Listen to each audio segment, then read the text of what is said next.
You got into the safety business because you wanted to protect people, but somewhere along the way, the job started controlling your time, your schedule, your priorities, even your income potential.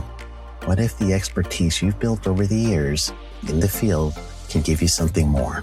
More freedom, more control, more ownership of your future. I'm Sheldon Primus, the author of 7 Steps to Starting a Profitable Safety Consulting Business and the host of the Safety Consultant Podcast, with more than 350 episodes helping safety professionals become consultants and grow their career. Consulting changed my life. In fact, I'm a full-time RVer, and one consulting contract paid for my home I live in today.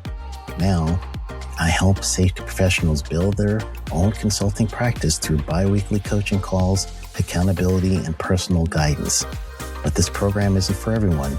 Start with the Consultant Readiness Audit at sheldon.coach. What if everything we thought we knew about safety was just interference? From the host of the Rated R Safety Show and the founder of Safety FM comes the complete Signal Transmission Trilogy, now available in one powerful edition. Safety, in my opinion, the book that started the conversation. Safety Mutation, where the boundaries of culture, systems, and belief begin to break. And now, Safety Transmission, the final piece of the signal. For the first time, all 3 books are together in one volume. The Signal Transmission Trilogy, Complete Edition.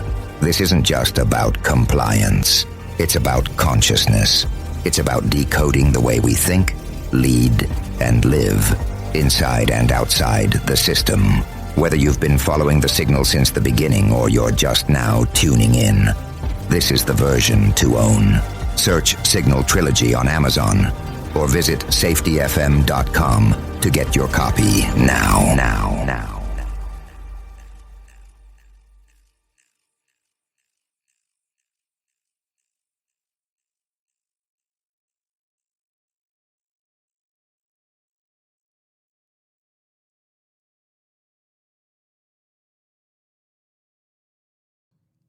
This is Andy. And this is Matt. And you're listening to The Hot Podcast with no name.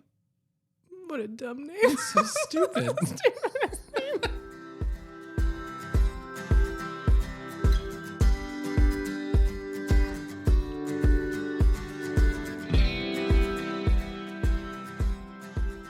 Episode 50. I don't like the fact that we're looking at each other. This is going to make this entire episode way worse. No, we are going to do something slightly different. We ended last episode where you falsely promised that in the next episode we would talk about if you're someone who maybe is just under the C-suite and you were looking to get started on your HOP journey, what could you do? Yeah, what would the first few steps of a cohesive plan look like if you weren't doing this from like sort of this scrappy one site at a time, one location at a time sort of thought process or of trying to garner interest. Hugely large, overarching, hey, company, we're going in this direction, get on board. Yeah. So and you told me we're not doing that. Yes. Is what happened. In the spirit of anniversaries, like we do for every major anniversary, I figured, and then you don't have enough sway in what we do to decide. Just reluctantly went along with it. Agreed. We would do episode 50 just as a general sort of Q&A between each other about the podcast in a lot of ways. Yeah. Which feels weird for both of us because I don't know if many people know this. So most of the time when we're quote unquote working, we are training. Quote unquote. I appreciate the fact that I don't give anyone the wrong idea. Yeah. Either virtually or in person. Yeah. And I would say maybe 25% of the time we bring up that we have a podcast in the moment when we're doing a training live. It's just not something we always advertise or talk about. We're very proud of. It's just not something that comes up for us. It's weird for us to talk about ourselves doing something like this. Yeah. But we love it and we like doing it. So we figured we would take episode 50 and talk about it. We would. And we're facing each other, which, to be clear, for why that would be odd is that normally our setup is you are in the closet under a blanket. Normally our setup is one in which it's actually really hard to face each other because of the size of the desk. Which I have brought up on prior episodes. So we kind of just are sitting next to each other, kind of talking towards each other. But today we have more space because we're in a hotel room and we are actually looking at each other. Which, yeah. Boo. Just That's exactly what's happening. And which actually maybe goes into one of the questions we talked about, which is how early do we record the podcast, or do we record a bunch of episodes and then release them over weeks? Yeah. And it is Tuesday. It and is this Tuesday. episode will come out on Wednesday. Which is tomorrow. Yep. Yeah. Some people asked us that because very specifically, especially when we were talking with Eric and Ron, there were a few people that contacted us because they were a little bit upset that we hadn't released all of the episodes, that we were going to parse them out, even though they were really confident we had recorded all of the episodes. And what they did not know is that we had not recorded all of the episodes. So even if we had wanted to release them all at once. So this is my first thank you. Not to you. Oh, no. To all the listeners who think that we're that well prepared and who believe in us that we record that early. We don't. We typically record about anywhere between a week and a couple days before it releases. And Yeah.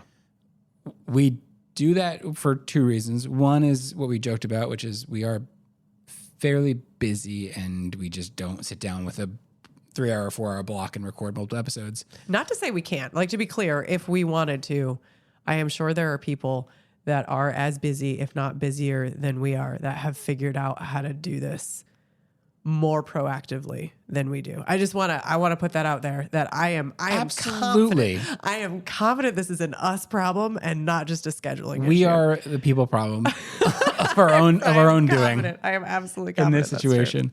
And the other one is that it does give us the freedom to use something recent to talk about. Yeah. Which we really like doing. Yeah. Actually, I think that is one of the things that I enjoy the most about waiting, I mean, honestly, until the last minute in many cases to record this, is that we get to talk about things that are top of mind for something that has currently happened or is happening or that we just heard from an organization, and then get to, I don't know, give that out to people very quickly in terms of what we're learning, what we're seeing, what we're understanding. So if there was an advantage, that would be it. There's a lot of disadvantages to waiting to the last minute. Oh, yeah. And Like, this is one of them right now in this. well, let's see how it turns out. If it's a good episode, then moment. we're just proving our point as to why this is the right way to do it. Which also, yeah, we gives us time to figure out what we want to talk about. But then sometimes we do get really excited about an idea. Yeah. Obviously, the Eric and Ron episodes, we couldn't stop talking about them. You and I were talking about it individually in between the sessions, how great we thought it was. Another time that happened was with your how you can go and do Hop Tomorrow sort of series, which stemmed from you in the moment at a keynote working and someone bring it up to you and you'd be like, oh, wait, yeah, I have a list. And then you wrote down a list by hand and spent episodes going on and on and on about it. Yeah. Well, in the way I normally just go on and on and on about stuff. Yeah. Yeah. Which is really, it's helpful. And I think that's kind of, I mean, that's the reason why we started doing the podcast, I think, in general. I wouldn't have guessed that we had 50 episodes worth of stuff to talk about. Some would argue that we don't. I think that's a very good argument to make. And we were planning on stopping a few episodes back. We were actually planning on not recording anymore. But we can get to that later. But the reason we started, or at least I think I said it in one of the first episodes. Maybe I didn't. I don't remember anymore. But it was to create a resource that felt easier to do than writing a book. So you're lazy. I mean, I guess Is what I've heard. Is that there was a request. There had been multiple requests, multiple discussions about trying to help write a book about integration, about what it looks like from various different perspectives in an organization, about the things that change, about the things that people get stuck on, and putting that in a book. And I love to write, but I'm not very efficient at it. Oh yeah, efficient. Sorry. I'm not efficient at it. I like things to be written in a specific way, and I like to mull over how the words are used and the turn of phrase to have something describe kind of exactly what I'm hoping people get from it. And because of that, it would take me it does take me a very long to write. It did. It did take me, right? Helping Bob Edwards with his book, Bob's Guide to Operational Learning. It took a very, very long time. And I think I just decided I didn't have the energy to do that. And so I needed a faster medium, I guess, in this case. And then people have taught us, because people are so much smarter than I am. I mean, for many reasons, but my ability to use technology is surprisingly low. Like it is shockingly poor. Given your age demographic, you were on the bottom. I need like lessons that, you'd probably have to think about giving like a grandmother of many, many grandchildren. You would give them this lesson. I give it another year. Before I need that lesson? Before your oldest daughter teaches you something about the phone that you didn't know. That I didn't know. Yep. Yeah, that's right. She will be 6 at that point in time. Anyway, so what people have taught us is that, I mean, I guess theoretically you can turn episodes into a book if we wanted to. Actually, someone very kindly took a bunch of the transcripts of these episodes, ran it through some version of Chat GPT AI-esque. Nailing it. Wow. Thank you. I really have the terminology down. Right? And then turned it into a chapter of a book. So anyway, I could pretend that was my intent the entire time, but it wasn't. Yeah. It's not even close. I think I remember it was about when we first started working together. So about 3 years ago when, what was it? I think we were on one of the calls. Like I was just going to introduce people you'd been working with for a little while. And someone's like, Andy, when's that next book coming out? And I like just kept stone faced on the call and we finished. And I was like, what was she talking about? And you're like, well, yeah, some people think I may have said a maybe. I started working on it. And then you're like, all right, show me. And I'm like, here's the first paragraph of the first chapter of the. Yeah. And that was, I mean, a kickstart conversation for where we are now. Yeah. Was deciding that this might be just something that it lives too. It changes all the time. We add to it. Yeah. I mean, but ultimately it was just designed to be a resource, especially if like we'd be in training and it'd be the end of a day and there would be, a story that I really wish we had time to tell, or, somebody would be stuck on a specific concept. And inevitably people always ask like, well, where can we learn more? Like, what can we learn about it? And there's so many great resources. I mean, there's very, very intelligent people that have written amazing books. There's amazing podcasts. But there was nothing that I knew well enough to specifically say, here's 20 minutes on this piece of a puzzle that I know would be helpful based on the fact that we had, this whole conversation together. Yep. I know this piece of this puzzle would be helpful and we just didn't have time for it. And so I guess the thought was that maybe we could collect some of those pieces of a puzzle and have it saved somewhere so that people could have access to some of it. It's always fun. It's always fun for me when we like do a 2-day session. And at the end, someone's asking, we're getting to the very end and someone asks a question and we realize we can't answer it fully. And we're like, well, we have a podcast. You can listen to it. Like, you weren't going to mention this? It's like, no, you're terrible at self-promoting. And I have a background in sales. So I feel like I just come off as a salesperson in some ways. So I just don't. I'm just refused to do anything that's like self-promoting. So yeah, that's always a fun, see people's faces go, oh, okay. Yeah. Oh, 50 episodes, huh? Okay. Wow. Oh, so. Okay, question for you. Yeah. Which you said to me that I wrote down. Now I'm asking you. Yeah. Why no guests, or at least until we had Eric and Ron on? Yeah, why no guests? Because you would think, I mean, you'd think that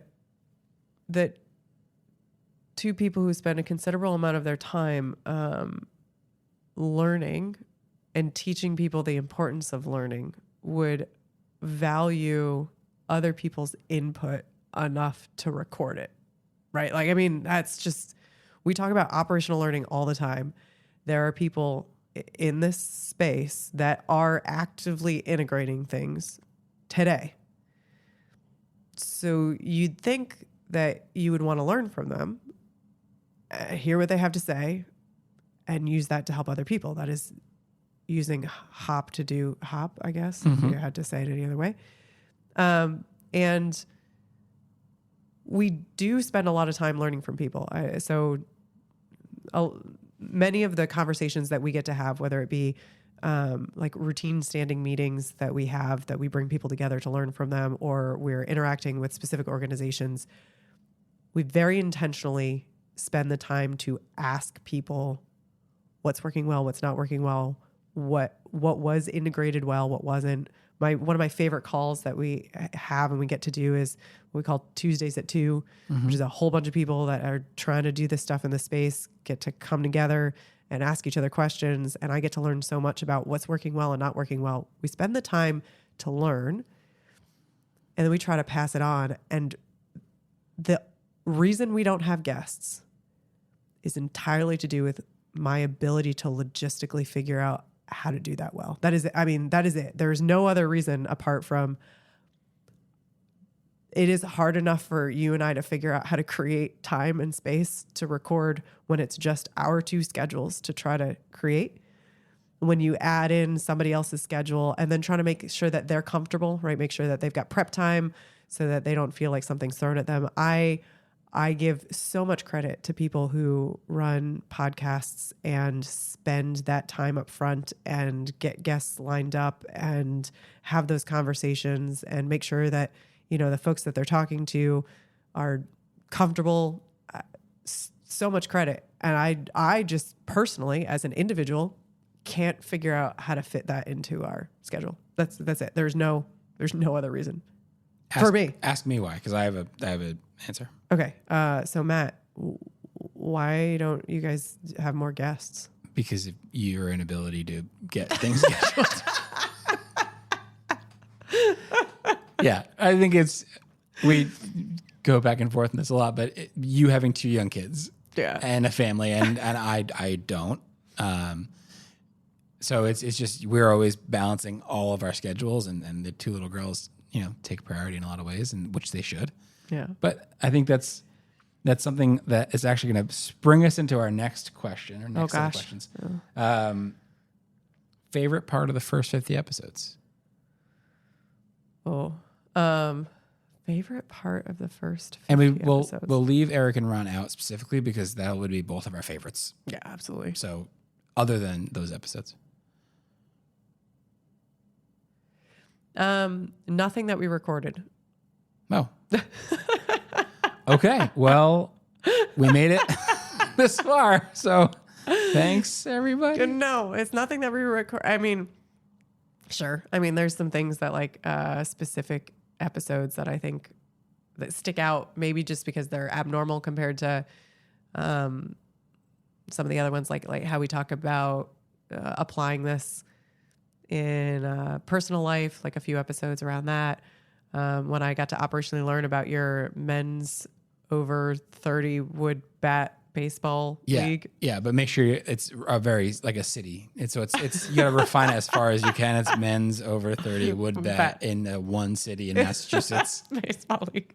So those things stick out, but that's not my favorite part at all. I mean, my favorite part is one that we get to have fun doing it in terms of recording it, and then my second favorite part is when we get to go somewhere and people hear your voice specifically. And they're like, wait, are you the Matt from the podcast? Wait, we listen to your podcast. I feel like I know you already. And I always say, nope, that's not me. I would never.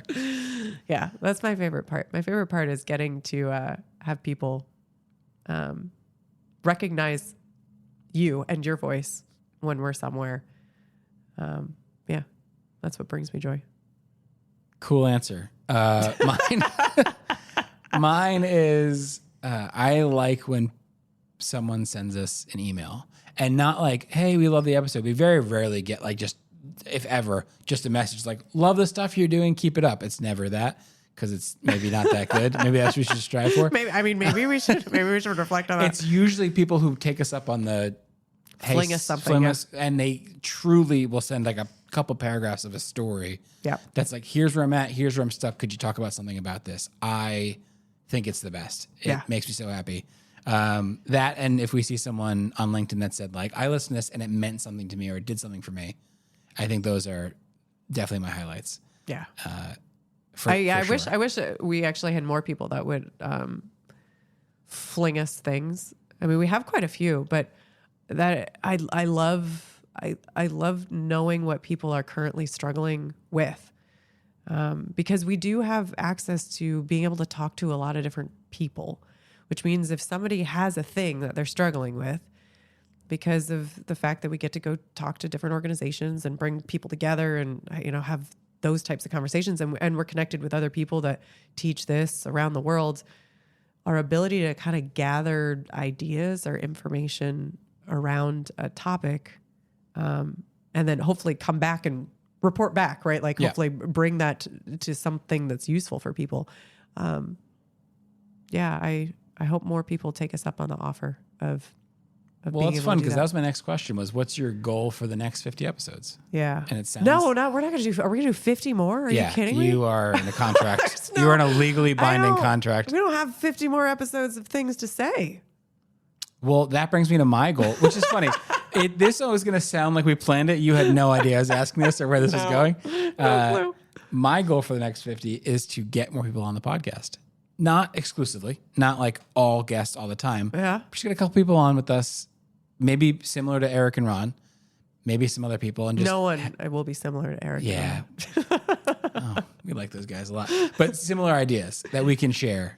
Yeah. And have people maybe feel like there's other individuals going through something similar that they're going through and they're trying to figure it out. Yeah.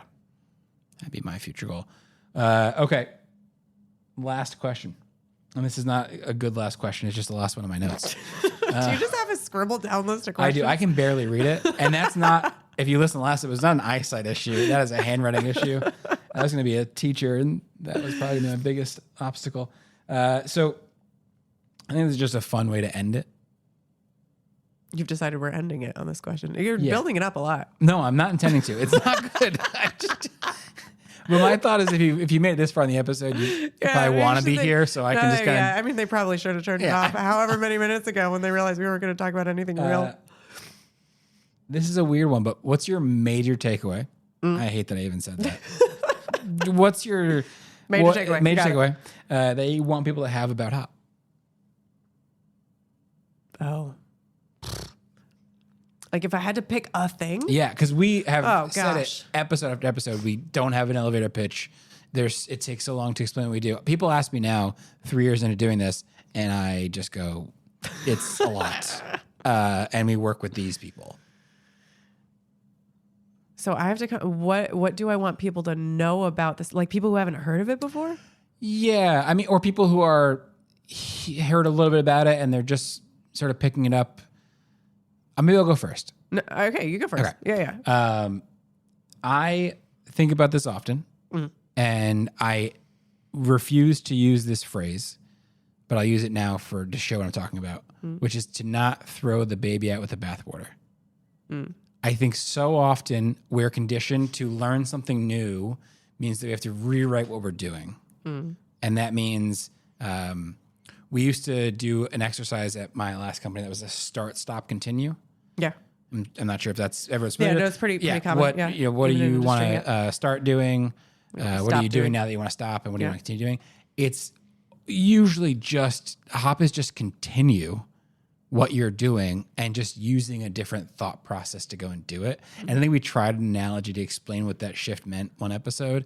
But it's just, I think I really go back to that point time and time again when I explain kind of what this is.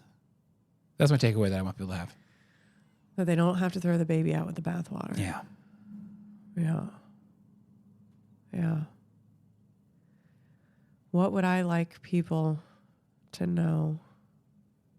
At least you haven't already trained for 9 hours today and have the worst flu you've ever had. When I asked you this question, that'd be bad for everybody, right? At least those two Those things didn't both happen. Oh wait, they true. absolutely happened.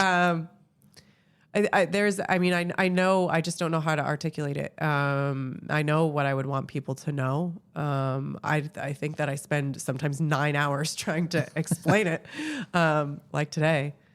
If I could just take something and like place it in people's brain so that it had meaning to them without so much explanation to get there, it would be that this is a way of thinking that is not safety specific or even industry specific. And that it's not hard to physically execute. It's only exhausting because it's hard to mentally execute the thought process, because we have to rewrite habit loops. But like the throwing the baby out with the bathwater actually ties into it, of like, meaning when I say it's not hard to physically execute, what I mean is that, I guess you don't have to throw the baby out with the bathwater is what I mean. I am so upset that we've used that phrase so many times. I don't edit things out of these. It's just usually straight through. I'm so tempted. Like beep beep. Yeah, that we can just take this thought process and use it to make us better leaders. Like that it's actually that simple. That it is so hard to do because it's mentally hard to do, but it is actually that simple. It is actually that simple. It's just it's weird because it is that simple. It's just not that easy. Like it's to get there. Yeah. Then once you get there, it's simple. Yeah. Well, that was a fun way to end. This was. Oh, actually, I want to tell one more thing. All right. And this is totally self-serving. I'm ready. But I guess when we were talking about what do we like and things we take away, and so part of the reason I've really enjoyed doing this podcast is I realized in having these conversations with you that when you sit down and you put a microphone in front of your face and you know you're recording and you know that people might hear it, it forces you to sort of really think critically about what you're going to say and why you're going to say it. But it also makes you have some really honest conversations. And so I actually started to, my friends heard that I was doing a podcast with you. And you have friends? I have some friends outside of you, and from my hometown that I grew up with, that I try to stay in touch with. And they heard that I was doing a podcast, and some of them listened, but I just explained why I enjoyed it so much. And we started getting together once every couple weeks, and we each have like cheap little microphones that we throw up, and we put it on Google Meets and we hit record, and we just have any one of our friends who can join that day join, and then we zip off the file into the shared drive, and anyone who wasn't able to make it can listen to it. And we talk about fantasy sports and movies and TV, but it created this place for people that I love and don't get to spend a lot of time with, making the effort and the energy to be together and talk about something. And it's something I never would have thought. It's silly. We'll never release an episode, but it's just something that we now have together that keeps us together. And it's just really, I wouldn't have done that without our podcast. So it's been a weird, really nice change for me. Nice. Was there a question in that, or is that just a... Oh no, that was just me. I said it was going to be self-serving. I've already acknowledged that. But I guess if I was going to make it about the podcast, I would say, this podcast has done a lot for us. And if you take it, like, call your friends. I don't know. I love it. Call your friends. That's perfect. If you have to do something silly, like schedule time to record it together on a Google Meet, do that. Yeah. But just find a way to get together. It really is meaningful to me. Meaningful enough to end our 50th episode with it. I love it. So, well, we should actually end it with thanking I think the original gift giver of the Rodecaster that we used to record this, which is actually what prompted us to actually do this, was a joint gift between Todd and Jay. Yeah. To kind of push us to do something useful with our lives, I think. So we appreciate that. Thank you both.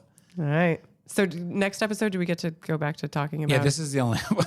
Maybe episode 100, we'll do it again. All right. Okay. But that's fine. the next 50, 49 will be back to the regular scheduled programming. All right. Thanks everyone for listening.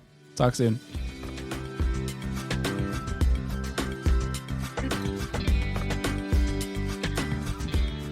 Well, that's it. Yep. Another one in the books. We did it. If you want to send us any of your thoughts, actually fling us any of your thoughts, you can do so at the website www.hoppodcast.com. That's HOPPODCAST.com. It's still such a stupid name. It's such a different name. We look forward to hearing from you. Thanks for listening.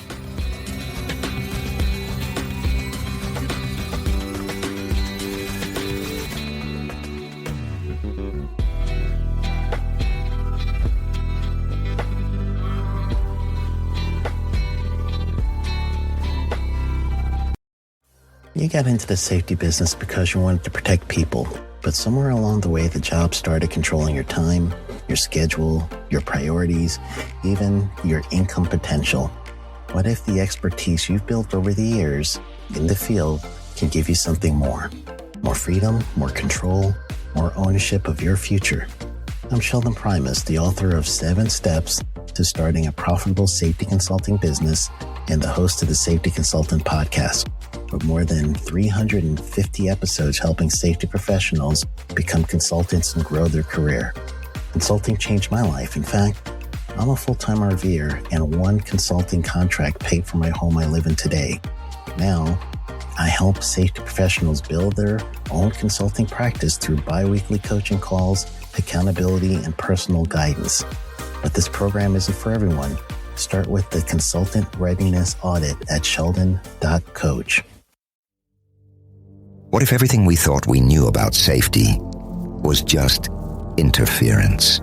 From the host of the Rated R Safety Show and the founder of Safety FM comes the complete Signal Transmission Trilogy, now available in one powerful edition. Safety, in my opinion, the book that started the conversation. Safety Mutation, where the boundaries of culture, systems, and belief begin to break. And now, Safety Transmission, the final piece of the signal. For the first time, all 3 books are together in one volume. The Signal Transmission Trilogy, Complete Edition.